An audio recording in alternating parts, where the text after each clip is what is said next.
Acorda, sucupira!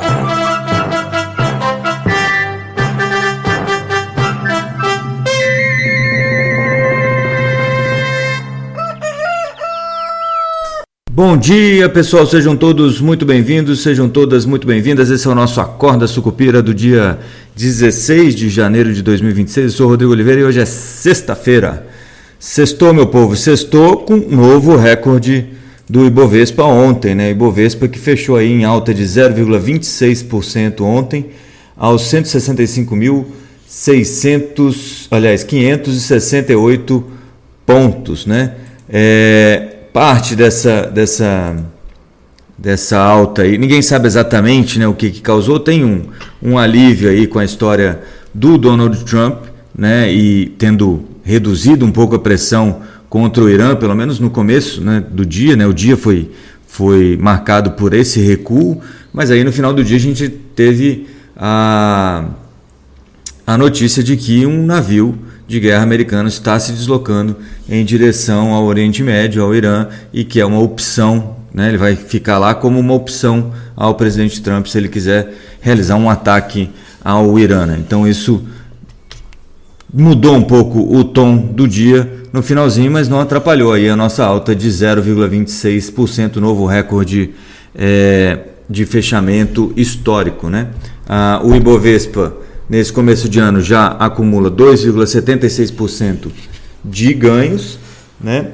E você tem aí uma das explicações para o movimento, ontem 27 bilhões de volume na Bolsa Brasileira, e uma das explicações para esse movimento seria, segundo alguns, não sei muito se eu concordo, mas segundo alguns, que a pessoa física, né, o investidor pessoa física, está começando a voltar para a Bolsa porque estava muito subalocado e está vendo a Bolsa ganhar performance, né? ganhar rentabilidade nos últimos dias, e acaba procurando aí a Bolsa para alguns investimentos. Ontem as maiores altas: Vamos 7,61%, Magalu 4,05%, Multiplan 2,83%, Embraer 2,79% e B3SA 2,65%. Do lado negativo, a gente tem Smart Fit, que caiu 8,17%, com uma história de um novo player, né, que ameaçaria aí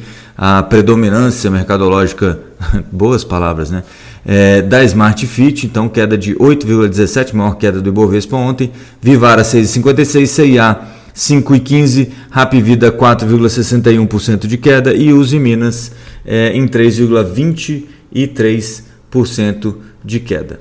Bom, ontem também deu uma animadinha no mercado a história da liquidação da Reag, né, que era aquele fundo de investimentos, aquela que tinha coisas do PCC, aparentemente tinha outras coisas aí do Banco Master, e, bom, liquidada, mostrou que o Banco Central continua dono do seu destino, né? Continua fazendo o que ele entende como correto, apesar das pressões que tem sofrido, né? Ontem o Toffoli, que tinha pedido lacração e sigilo absoluto sobre material apreendido pela PF na terça-feira, né? Na operação de terça-feira, voltou atrás, disse que a PF agora sim pode olhar o material, analisar o material apreendido, né? Tem muitas idas e vindas, e isso está pegando muito mal para o STF e para o TCU, né, que se meteram nessa história desnecessariamente, pelo menos nesse momento, né, e acaba que levanta muita desconfiança pública sobre o trabalho dessas pessoas e desses órgãos, né.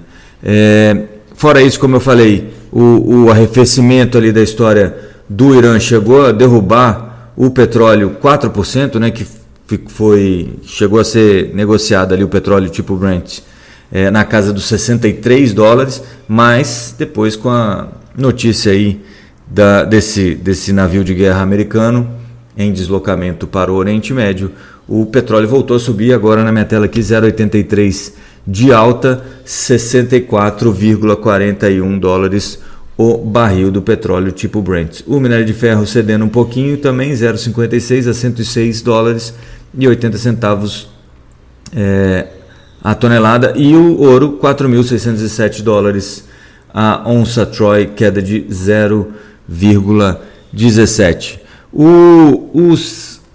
os resultados de ontem, né, o resultado, principalmente aqui, o resultado do varejo aqui muito mais forte do que o esperado, né? O esperado era uma alta mês contra mês de 0,3%, a alta veio de 1%.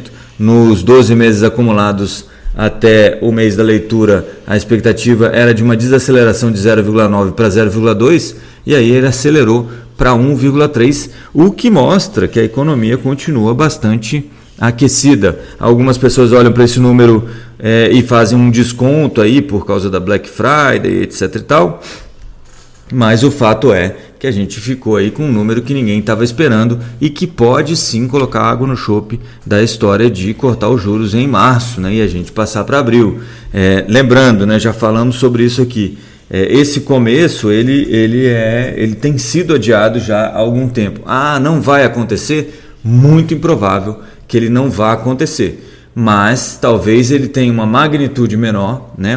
O ciclo de corte de juros talvez tenha uma magnitude menor ou uma velocidade menor, né? Começando mais tarde e andando a passos mais lentos do que o pessoal estava precificando anteriormente. Olha, até cheguei a abrir aqui, ó, se você for ali nas opções de Copom, março continua sendo, né, como é que a gente fala? 64% de chance aqui nas opções de Copom de um corte em março, mas abril os cortes também estão se movimentando e as probabilidades de uma manutenção começaram a subir novamente, ainda tão baixa, né? 30% aqui de probabilidade de uma manutenção na taxa de juros, ainda baixas, mas já tem um movimento aí de reprecificação para cima em função desses números. Hoje a gente tem o IBCBR, que é uma espécie de PIB do Banco Central, né?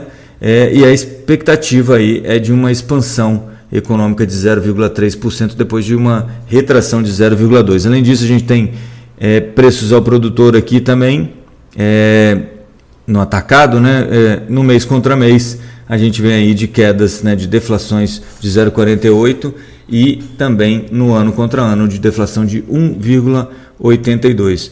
Nos Estados Unidos, o pessoal vai prestar atenção aqui na produção industrial, né, que parece estar desacelerando, mas lá o corte parece que não acontecerá antes de junho, né? Então, tudo isso sendo colocado na conta aí desta sexta-feira, que é dia de vencimento de opções, então pode ter um pouquinho mais de volatilidade na Bolsa Brasileira, mas é basicamente isso, né?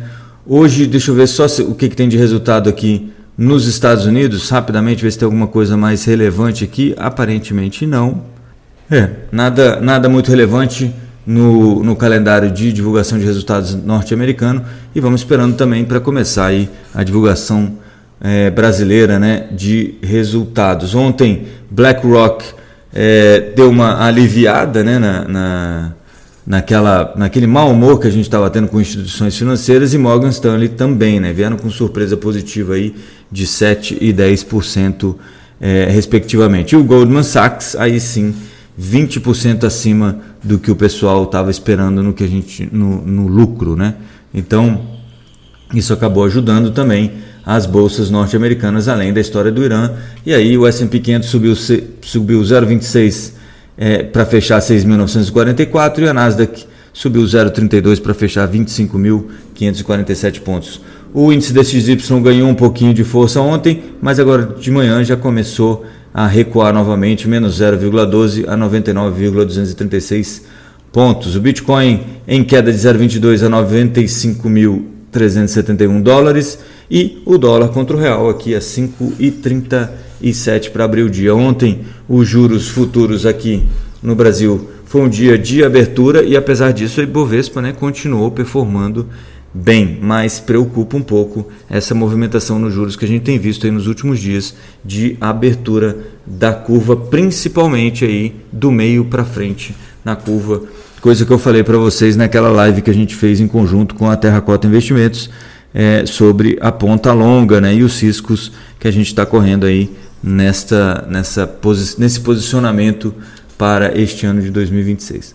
Beleza? Bom, a gente vai conversando, lembrando todo mundo, olha, a gente suspendeu temporariamente, mas pode ser definitivamente, as lives do Esquina Sucupira na terça e quinta-feira às 7h30 da manhã, e vamos fazer uma live semanal no Esquina Sucupira às 8 horas da noite, possivelmente, provisoriamente, um teste na quarta-feira. A ideia é a gente se aprofundar um pouco mais nos assuntos, deixar um pouco mais educacional e menos informativo, como o meu querido Edwin definiu aí na live de ontem, para a gente poder ter um pouquinho mais de arcabouço para enfrentar aí o ano de 2026, que vai ser um ano de muito ruído, com eleições, Copa do Mundo, um monte de feriado e por aí vai, né?